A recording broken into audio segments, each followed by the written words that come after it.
ప్రియమైన సహోదరి సహోదరులకు ప్రభు పేరిట వందనాలు. మీకు మీ కుటుంబానికి యేసుక్రీస్తు యొద్ద నుండి దీవెనలు ఆశీర్వాదములు మెండుగా కలుగునుగాక. ఈరోజు యేసుక్రీస్తు యొద్ద నుండి మీకు బంగారు మాట, దేవుని వాగ్దానము. యోనా గ్రంథము 2వ అధ్యాయము 9వ వచనము. యెహోవా యొద్దనే రక్షణ దొరుకును. ఆమేన్. అమిత్తయి కుమారుడగు యోనా ఈ మాట పలుకుతున్నాడు. ఏమని అంటే, యెహోవా యొద్దనే రక్షణ దొరుకుతుంది అని యోనా, దైవ సేవకుడైనటువంటి యోనా పలుకుతూ ఉన్నాడు. ఈరోజు దేవుడు నీకు ఇదే వాగ్దానం కూడా చేస్తూ ఉన్నాడు. అసలు ఏం జరిగిందో చూద్దాము. ఎందుకు యోనా ఈ మాట పలుకుతున్నాడు? ఎందుకు యోనా ఇలా పలకాల్సి వచ్చింది? యోనా 1వ అధ్యాయము 1వ వచనం నుండి, యెహోవా వాక్కు అమిత్తయి కుమారుడైన యోనాకు ప్రత్యక్షమై ఇలాగు సెలవిచ్చెను. నినివే పట్టణస్థుల దోషము నా దృష్టికి ఘోరమైనదాయెను గనుక నీవు లేచి నినివే మహాపట్టణమునకు పోయి దానికి దుర్గతి కలుగునని ప్రకటింపుము. ఇక్కడ కొంచెం ఆగుదామండి. నినివే పట్టణస్థుల దోషము దేవుని దృష్టికి ఘోరమైనదిగా కనపడుతుందట. వింటున్న నా ప్రియ సహోదరి సహోదరులారా, మీరేమైనా దోషము చేస్తున్నారా దేవుని దృష్టికి? మీరేమైనా పాపము చేస్తున్నారా దేవుని దృష్టికి?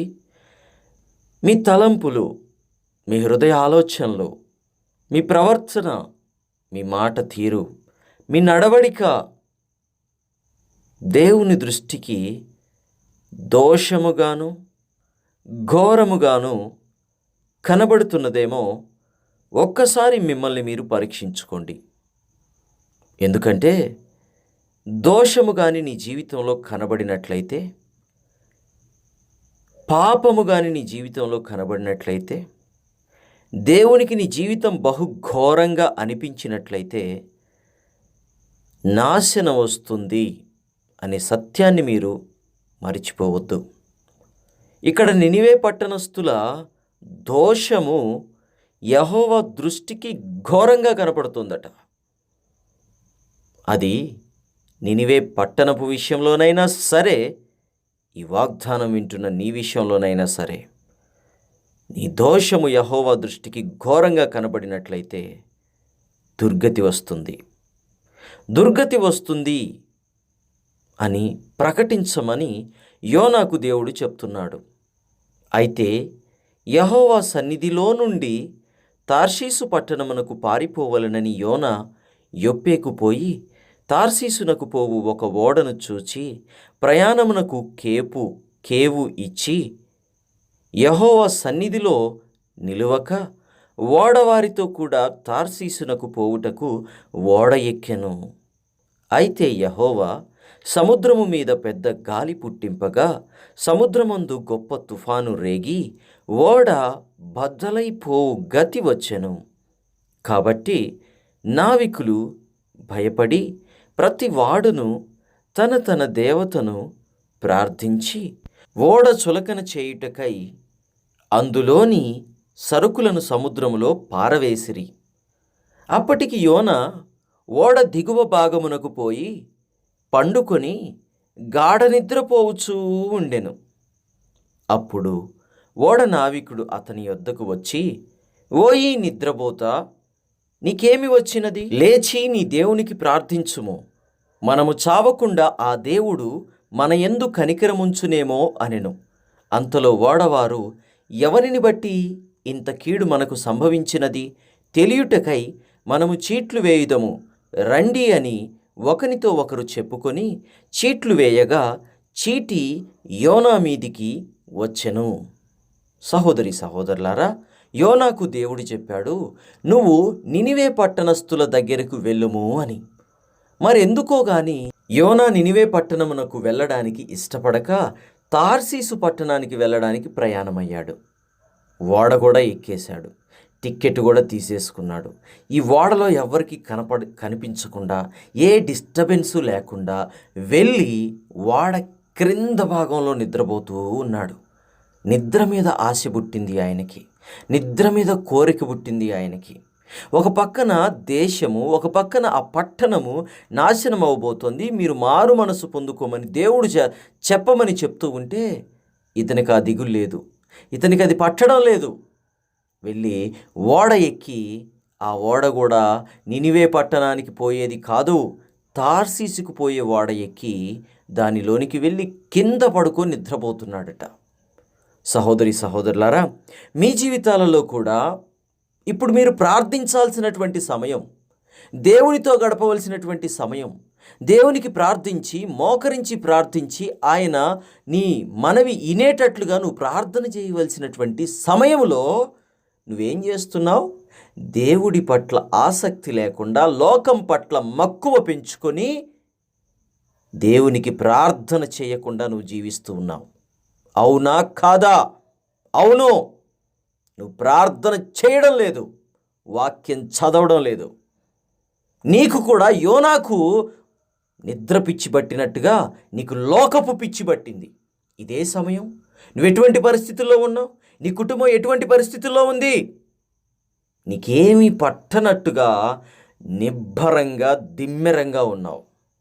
నీ కోరికలు నీవే, నీ ఆశలు నీవే, నీ జీవితం నీదే. నీ కుటుంబం గురించి పట్టట్లేదు, నీ కుటుంబం గురించి నువ్వు ఆలోచించట్లేదు. యోనా గదా ఓడ అడుగుకు వెళ్ళి నిద్రపోయినట్టుగా వింటున్న నువ్వు నిద్రపోతూ ఉన్నావు. అది మంచిది కాదు, అది క్షేమం కాదు. ఒక పక్కన అందరూ ఎవరి దేవతలకు వారు ప్రార్థన చేస్తూ ఉంటే నువ్వు మాత్రం చక్కగా నిద్రపోతూ ఉన్నావు. అది మంచిది కాదు. నీ హృదయాలోచనలు ఎవరికి తెలియవు అనుకుంటున్నావు, నీ ప్రవర్తన ఎవరికి తెలియదు అనుకుంటున్నావు. నీ ప్రవర్తన, నీ హృదయాలోచన, నీ తలంపులు ఎవరికి తెలియదు అనుకుని నీ ఇష్టం వచ్చినట్టుగా నువ్వు నడుస్తూ ఉన్నావు, నీ ఇష్టం వచ్చినట్టుగా నువ్వు ప్రవర్తిస్తూ ఉన్నావు. అయితే దేవుడు తెలియజేస్తాడు. అలా తెలియజేసినప్పుడు నువ్వు అవమానంతో తలదించుకోవాల్సి ఉంటుంది. ఆ ఓడలో వారు ఎవరిని బట్టి ఇంత కీడు మనకు సంభవించింది తెలియుటకై మనము చీట్లు వేయదము రండి అని ఒకరితో ఒకరు చెప్పుకొనిరి. చీట్లు వేయగా చీటి యోనా మీదికి వచ్చెను. చూసారా, దేవుడు తప్పు చేస్తున్నటువంటి తన సేవకుడిని బయటపెట్టేశాడు. నా సేవకుడు కదా అని దాచిపెట్టలేదు. నా సేవకుడు అయినప్పటికీ కూడా తప్పు చేస్తున్నాడు కాబట్టి, దేవుడి చిత్తానికి వ్యతిరేకంగా నడుస్తున్నాడు కాబట్టి దేవుడే చీటీలు వేసినప్పుడు యోనాని బయటికి తీసుకొచ్చాడు, యోనా పేరుని బయటికి తీసుకొచ్చాడు. అప్పుడేం జరిగింది? కాబట్టి వారు అతన్ని చూసి, ఎవరిని బట్టి ఈ కీడు మాకు సంభవించెనో, నీ వ్యాపారం ఏమిటో, నీవెక్కడి నుండి వచ్చితివో, నీ దేశమేదో, నీ జనమేదో, ఈ సంగతి మా ఎంతయు మాకు తెలియజేయము అనగా అతడు వారితో ఇట్లనెను, నేను హెబ్రీయుడను, సముద్రమునకు భూమికిని సృష్టికర్త అయిన ఆకాశమందుండు దేవుడయ్యున్న యెహోవా యందు నేను భయభక్తులు గలవాడనై ఉన్నాను. తాను యెహోవా సన్నిధిలో నుండి పారిపోవుచున్న అతడు ఆ మనుష్యులకు తెలియజేసి ఉండెను గనుక వారు ఆ సంగతి తెలుసుకొని మరింత భయపడి నీవు చేసిన పని ఏమని అతనిని అడిగిరి. అప్పుడు వారు, సముద్రపు పొంగుచున్న తుఫాను అధికమవుచున్నది, సముద్రము మీదికి మా మీదికి రాకుండా నిమ్మలమగునట్లు మేము నీకేమి చేయవలెనని అతనిని అడుగగా, యోనా, నన్ను బట్టే ఈ గొప్ప తుఫాను మీ మీదికి వచ్చెనని నాకు తెలిసి ఉన్నది. నన్ను ఎత్తి సముద్రములో పడవేయుడి, అప్పుడు సముద్రము మీ మీదికి రాకుండా నిమ్మలించునని అతడు వారితో చెప్పెను.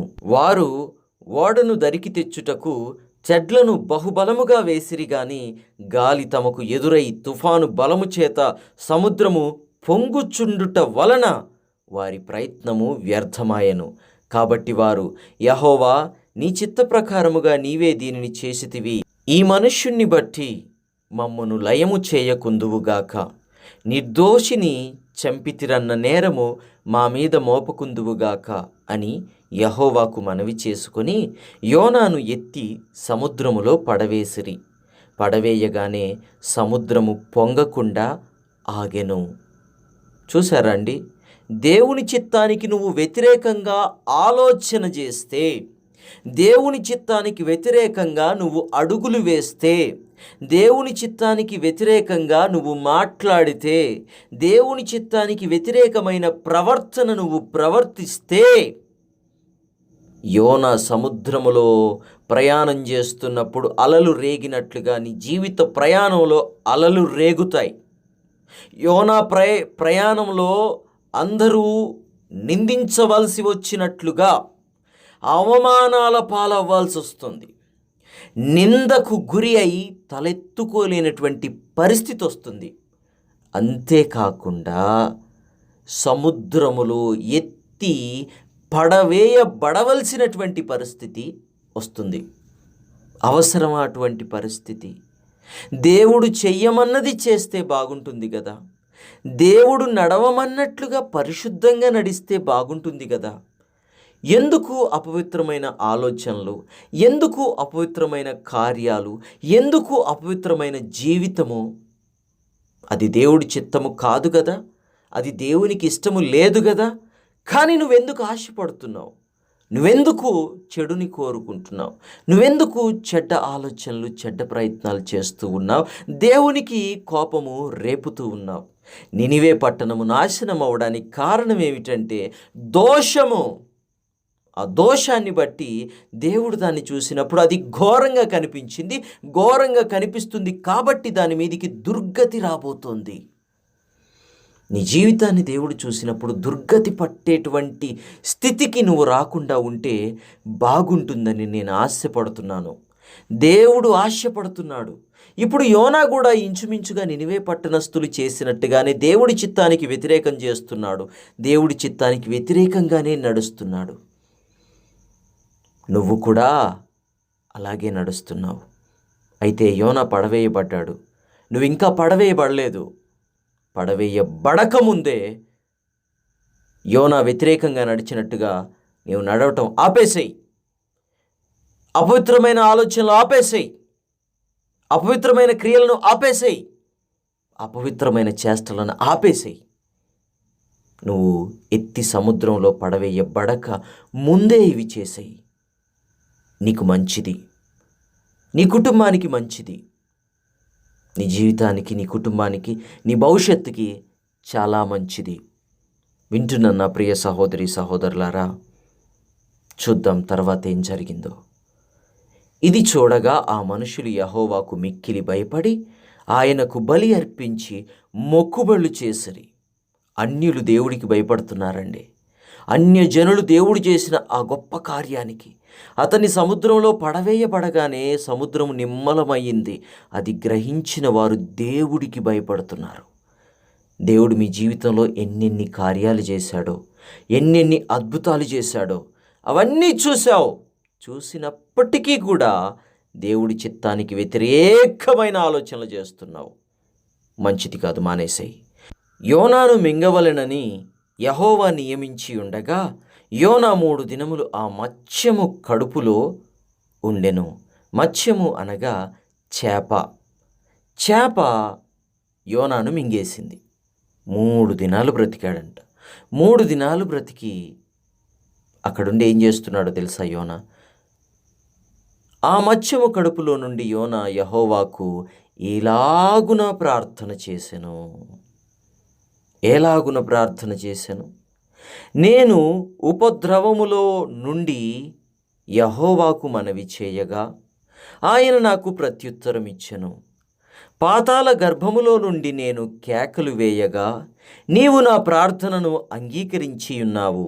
నీవు నన్ను అగాధమైన సముద్ర గర్భములో పడవేసి ఉన్నావు. ప్రవాహములు నన్ను చుట్టుకొని ఉన్నవి. నీ అంతరంగములు, నీ కరుళ్ళును నన్ను కప్పియున్నవి. నీ సన్నిధిలో నుండి నేను వెలివేయబడినను నీ పరిశుద్ధాలయము తట్టు మరలా చూచెదననుకొంటిని. ప్రాణాంతము వచ్చినంతగా జలములు నన్ను చుట్టుకొనియున్నవి, సముద్రాగాధము నన్ను ఆవరించియున్నది. సముద్రపు నాచు నా తలకు చుట్టుకొని యున్నది. నేను మరెన్నటికి ఎక్కి రాకుండా భూమి గడియలు వేయబడి ఉన్నవి. పర్వతముల పునాదులలోనికి నేను దిగియున్నాను. నా దేవా యెహోవా, నీవు నా ప్రాణమును కూపములో నుండి పైకి రప్పించియున్నావు. హల్లెలూయా. చూసారా, దైవ సేవకుడు దేవుడి చిత్తానికి వ్యతిరేకంగా నడిచాడు. దానివల్ల దేవుడు శిక్షించినప్పటికీ కూడా దైవజనుణ్ణి దేవుడు కాపాడాడు. సహోదరి సహోదరులారా, దైవ సేవకుడు అంటే ఏమనుకుంటున్నారు మీరు? దైవ సేవకుడు అంటే ఎంత కృపను పొందుకున్నవాడు అనుకుంటున్నారు మీరు? ఒక దైవ సేవకుడు దేవుని రెక్కల నీడన కప్పబడి ఉంటాడు. దేవుని హస్తము కింద దాచిపెట్టబడి ఉంటాడు. ప్రమాదం వచ్చింది, ఎవరి వల్ల? అతని వల్లే వచ్చింది. ఎవరా ప్రమాదాన్ని కలిగించారు? దేవుడే కలిగించాడు. కానీ ఆ ప్రమాదములో కూడా దేవుని సేవకుడైనటువంటి యోనా ప్రార్థన చేస్తే దేవుడు ఆలకించి తన దాసుని తాను కాపాడుకున్నాడు. హల్లెలూయా. దైవ సేవకులను కాపాడుటకు దేవుడు చాలినవాడు. కాబట్టి ప్రియ సహోదరి సహోదరులారా, దైవ సేవకుల గురించి ఇష్టమొచ్చినట్టుగా మాట్లాడకండి. దైవ సేవకుల గురించి ఇష్టమొచ్చిన ఆలోచనలు చెయ్యకండి. దైవ సేవకుని గురించి లేనిపోని మాటలు, చాడీలు చెప్పడాలు, నిందలు వేయటాలు చెయ్యకండి. అది మీకు మంచిది కాదు. దేవుడు తన దాసుని, తన సేవకుణ్ణి ఎలాగైనా తప్పిస్తాడు. కానీ మీరు చేసిన దోషము అది మీకే మిగిలిపోతుంది. యెహోవా శాపం వస్తుంది. కుటుంబమే లేకుండా పోతుంది. జాగ్రత్త. కాబట్టి దైవ సేవకుల్ని నిందించకండి. దైవ సేవకుల గురించి దురాలోచనలు చెయ్యకండి. దైవ సేవకుల గురించి చెడ్డ తలంపులు తలంచకండి. దైవ సేవకుల గురించి ఇష్టమొచ్చినట్టుగా ఆలోచనలు చెయ్యకండి. చేయడం మీకు మంచిది కాదు. చేయడం మీకు ఆశీర్వాదం కాదు. చేయడం మీకు దీవెన కాదు. కాకపోగా వస్తున్నటువంటి దీవెనలను, వస్తున్నటువంటి ఆశీర్వాదములను కూడా మీరు పోగొట్టుకుంటారని ప్రభు పేరిట హెచ్చరిస్తున్నాను. కాబట్టి సహోదరి సహోదరులారా, దైవ జనుల జోలికి వెళ్ళకండి. దైవజనులను మీ ఇష్టం వచ్చినట్టుగా మాట్లాడకండి. దైవజనుల గురించి నిందలు వెయ్యకండి. దైవజనుడు మంచివాడు కాదా? అయితే నియమించిన దేవుడు చూసుకుంటాడు. దైవజనుడు ప్రార్థనాపరుడు కాదా? నియమించిన దేవుడు చూసుకుంటాడు. దైవజనుడు ఏమైనా పొరపాటు చేశాడా? అయితే నియమించిన దేవుడు చూసుకుంటాడు. అంతేగాని నిన్నేదో దేవుడు నియమించినట్టుగా తీర్పు తీర్చడాలు ఇటువంటివి చెయ్యకండి. నిందలు వేయటాలు చేయకండి. అది మీకు క్షేమము కాదు, మీ కుటుంబానికి క్షేమము కాదు. ఇప్పుడు యోనా మంచి మనసుతో ప్రార్థన చేసి దేవుడు ఇచ్చినటువంటి రక్షణను పొందుకున్నాడు. చూసారా? అలాగే నువ్వున్నటువంటి ఈ పరిస్థితిలో నువ్వు చేసిన తప్పులను బట్టి క్షమాపణ వేడుకొని క్షమించుమని మొరపెడితే దేవుడు నిన్ను క్షమిస్తాడు. యోనాను తప్పించినట్లుగానే నిన్ను తప్పిస్తాడు. కాబట్టి వింటున్న నా ప్రియ సహోదరి సహోదరుడా, పశ్చాత్తాపడు, క్షమించమని వేడుకో. దేవుడు నిన్ను రక్షిస్తాడు.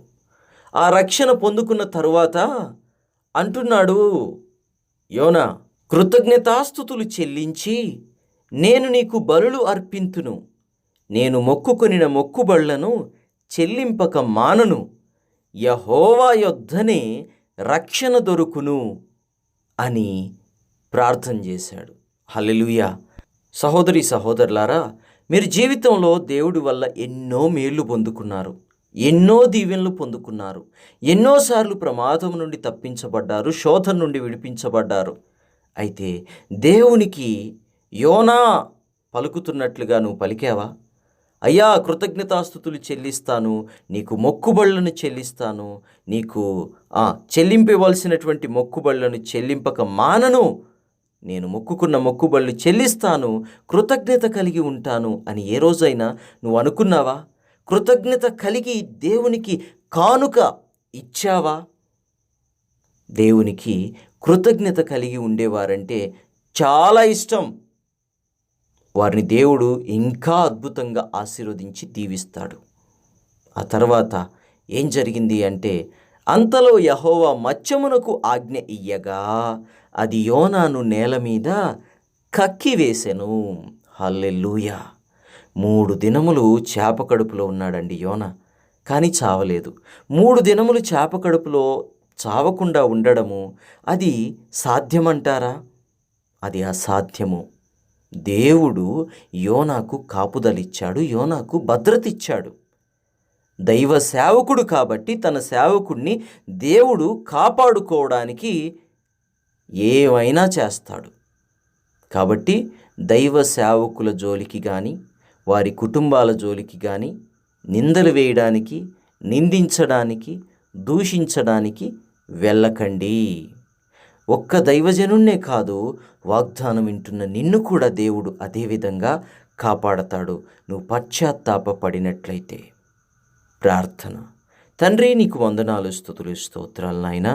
జీవితంలో తెలుసో తెలియకో నోరు జారి, మాట జారి, ప్రవర్తనను జారి, అన్ని విధాలుగా జారిపోయినటువంటి స్థితిలో ఉన్నవారిని క్షమించు ప్రభువా, మన్నించు నాయనా. అయ్యా, నీ కృపా, దయ, కనికరం యోనా పట్ల ఎట్లా చూపించావో ఇప్పుడు పశ్చాత్తాపపడుతున్నటువంటి ఈ బిడ్డల పట్ల కూడా అలాగే చూపించండి నాయన. యోనాను రక్షించినట్టుగానే వీరిని రక్షించండి, యోనాను విడిపించినట్టుగానే వీరిని విడిపించండి. నిజమే ప్రభువా, తప్పే చేశారు, పొరపాటే చేశాము, కానీ క్షమాపణ కోరుకుంటున్నామయ్యా, కృపను కోరుకుంటున్నామయ్యా, విడిపించండి నాయన అని ఎవరైతే అనుకుంటున్నారో వారందరి జీవితాల్లో కూడా నాయన నీవు మేలులను, దీవెనలను కలిగించి వారికి విడుదలను కలిగించుమని, వారిని రక్షించి ఆశీర్వదించి దీవించుమని యేసుక్రీస్తు బహుశ్రేష్టమైన నామములో ప్రార్థిస్తూ ఉన్నాము తండ్రి. ఆమెన్.